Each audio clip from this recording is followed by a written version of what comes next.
Karamoja, located in the remote northeastern part of Uganda, is a region of striking contrasts and rich cultural heritage. Despite its long history of marginalization and periods of conflict, Karamoja today is a place of resilience and transformation, except there's an expanding child trafficking crisis.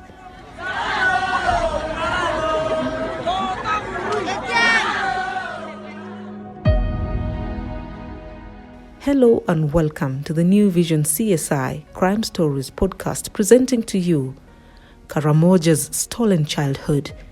In a 5-part series, this investigation busts myths, follows how Karamojong children are moved to Kampala, names prime suspects in trafficking rings, and asks, where are the dead street kids buried? I'm Razia Othman. This investigation was conducted by a New Vision reporter who must remain undercover. To protect them, I'll be telling the story.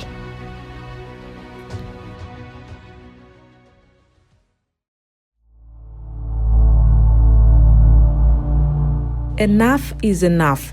In this episode, leaders demand crackdown on Karamoja child trafficking rings. For years, some local leaders, security personnel, and politically connected people have been accused of turning a blind eye to trafficking routes or benefiting indirectly from the networks. These claims often come from whistleblowers, NGOs, or journalists like our undercover reporter. However, there is rarely any evidence adduced which is strong enough to warrant prosecution. What the undercover reporter was able to observe is that weak enforcement and under-resourced police and corruption have largely contributed to the child trafficking of Karamoja kids.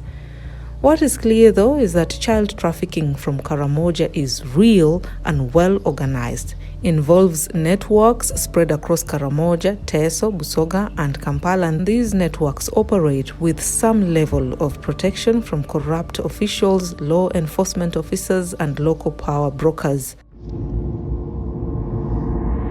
Former Napak Resident District Commissioner Dennis Okori, now Amudat RDC, explained that while working as the RDC in Katakwi, he would see taxis ferrying these children, and it piqued his curiosity.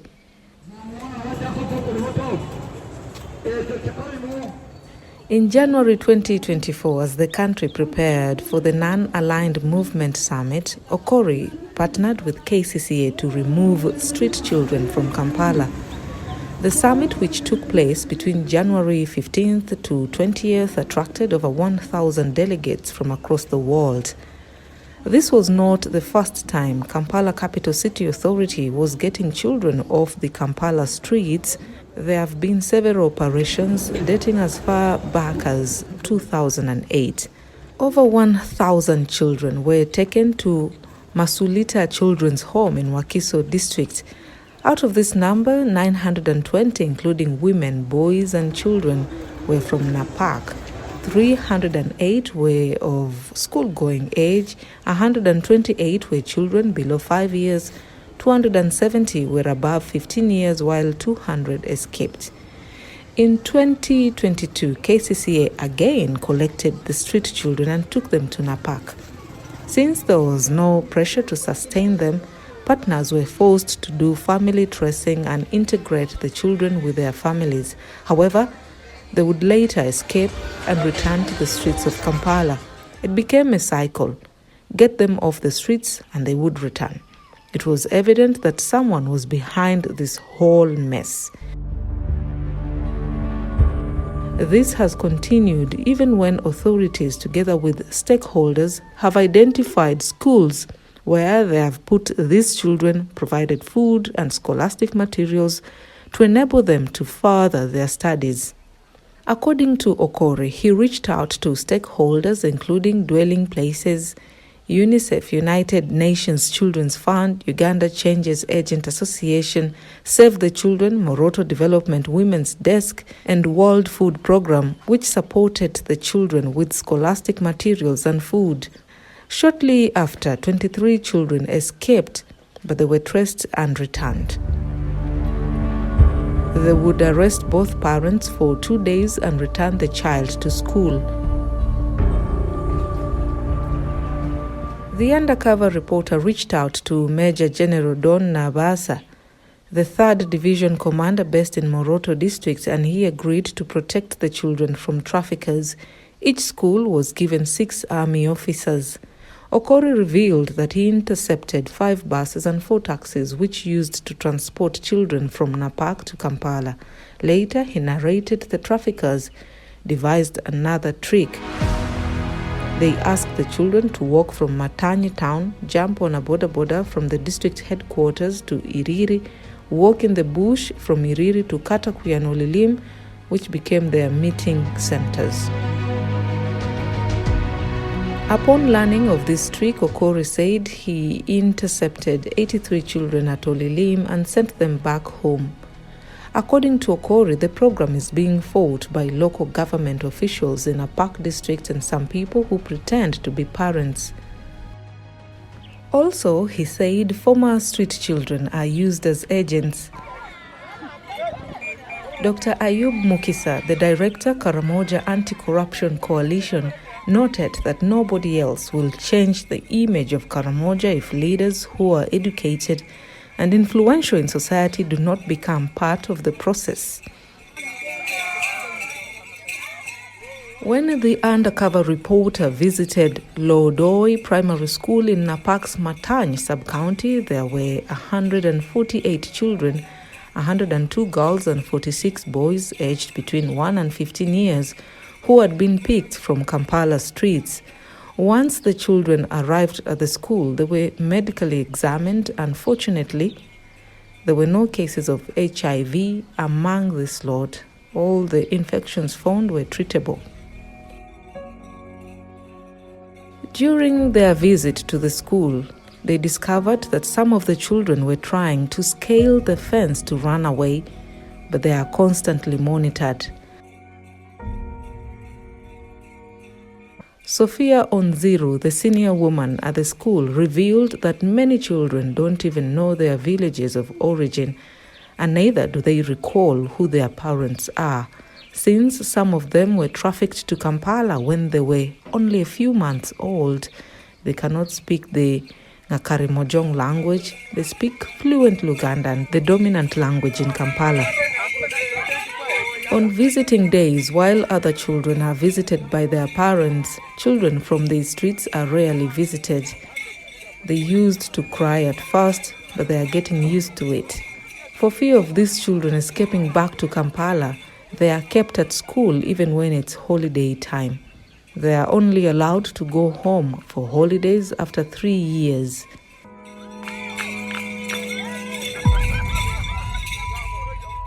Onziru said when they came in, the children were like grasshoppers on the fence because they were not used to school life.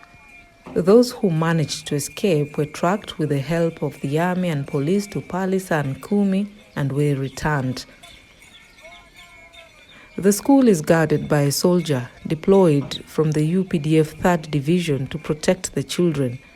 During holidays, the children go through counseling sessions. According to Onziru, teachers allocate the children classes after assessing their individual competence. The children still behave like they are on the streets in Kampala. Some of them have mental health challenges that need special psychiatric attention. The medical attention that is accorded to them is not regular. There is no resident medic at the school. The civil society organizations send medics to the school occasionally, like once a month, and when a child requires immediate medical attention, they rush them to Matany Hospital. Matany is a missionary Catholic Church-founded hospital. The undercover reporter also visited Nakichelet Primary School, where 126 children were taken after an operation on the streets of Kampala. These infants from this group were taken to a baby's home in Soroti after their mothers disappeared.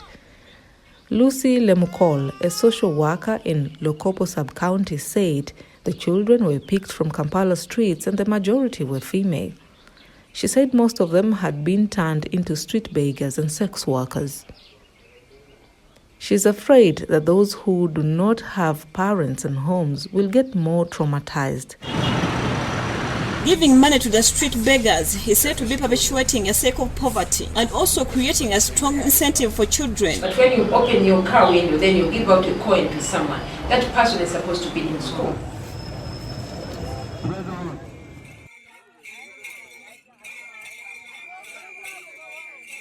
Children who were recovered from Kampala streets are taken to Matany Hospital for checkup, including HIV tests. According to nurse Fausta Kokoi, Matany receives isolated cases of HIV among teenage mothers. She revealed that some teenagers are rape victims and report with police letters for examination, and they are put on post-exposure prophylaxis. They are also tested for sexually transmitted infections and pregnancy, and if they are found pregnant, they start antenatal care immediately. She said most of the teenage mothers deliver by cesarean section because they are not mature enough to have a normal delivery. John Ojang, the in-charge Child and Family Protection Unit at Napak Police Station, revealed that 18 suspects were arrested and taken to court on charges of aggravated child trafficking. When children are intercepted while being trafficked, Ojang said some parents follow up while others don't show up for fear of being arrested for colluding with the traffickers. Juveniles who commit crimes are taken to Kampiringisa Rehabilitation Center in Mpigi district to serve sentences. At times, giving out a child is decided upon by elders who argue that it is the responsibility of the government to educate them.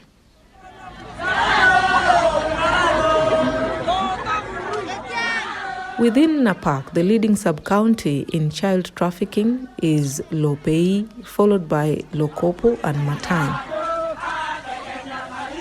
Elia Lowoto, the chairperson of Matany Trading Center, said most of the children have since become battle-hardened and lost any semblance of respect for their parents.